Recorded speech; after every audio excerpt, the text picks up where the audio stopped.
বাংলাদেশে এটি নতুন। গত বছর পরীক্ষামূলকভাবে এই প্রযুক্তি ব্যবহারের পর এ বছর বাণিজ্যিকভাবে জেলার আম বাগানগুলোতে এ পদ্ধতি প্রয়োগ করা হয়। গবেষকদের দাবি, এতে একদিকে যেমন উৎপাদন খরচ কমবে, তেমনি রপ্তানিযোগ্য আম উৎপাদনেও এটি সহায়ক হবে। জেলার প্রতিনিধি মোহাম্মদ আল মাহবুবের তথ্য ও ছবি নিয়ে ডেস্ক রিপোর্ট। দেশের 3 ভাগের 1 ভাগ আম উৎপাদন হয় চাঁপাইনবাবগঞ্জ জেলায়। এছাড়া স্বাদের বিচারেও এই জেলার আম অতুলনীয়। তবে গত কয়েক বছর ধরে বিভিন্ন কেমিক্যাল মেশানোর কারণে হুমকির মুখে পড়েছে জেলার আম ব্যবসা। আর এই সমস্যা নিরসনে ব্যবহার করা হচ্ছে ফ্রুট ব্যাগিং পদ্ধতি। এই ব্যাগিং এর কারণে ফলে কোনো দাগ পড়ে না, এমনকি কোনো রোগের বা পোকার আক্রমণ হয় না।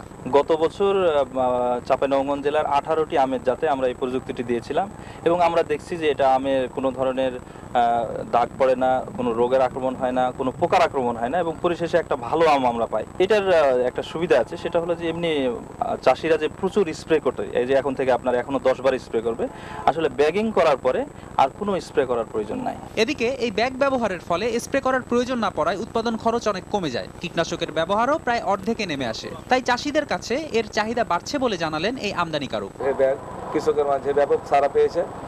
এ পর্যন্ত আপনার 2 থেকে 250 কৃষক এই ব্যাগিং করেছে। তারা পরীক্ষামূলক নতুন, এই জন্য তারা দেখা যায় 2000, 5000, 100, 200 এরকম করে নিচ্ছে।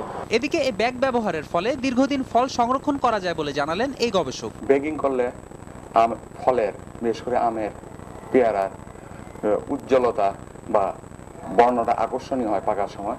ব্যাগিং এর মাধ্যমে আমরা কীটনাশক, ছত্রাকনাশক বা হরমোন ব্যতীত আমরা মানসম্পন্ন ফল পেতে পারি। বিশ্বে আম উৎপাদনে 8ম স্থানে থাকলেও রপ্তানিতে কোনো স্থান নেই বাংলাদেশের। তবে গবেষকরা জানান, ফ্রুট ব্যাগিং পদ্ধতি ব্যবহার করে রপ্তানিযোগ্য আম উৎপাদনের পাশাপাশি পরিবেশের ভারসাম্য রক্ষা করা সম্ভব। সময় সংবাদ, চাঁপাইনবাবগঞ্জ। দেখছেন সময় সংবাদ, সঙ্গেই থাকুন।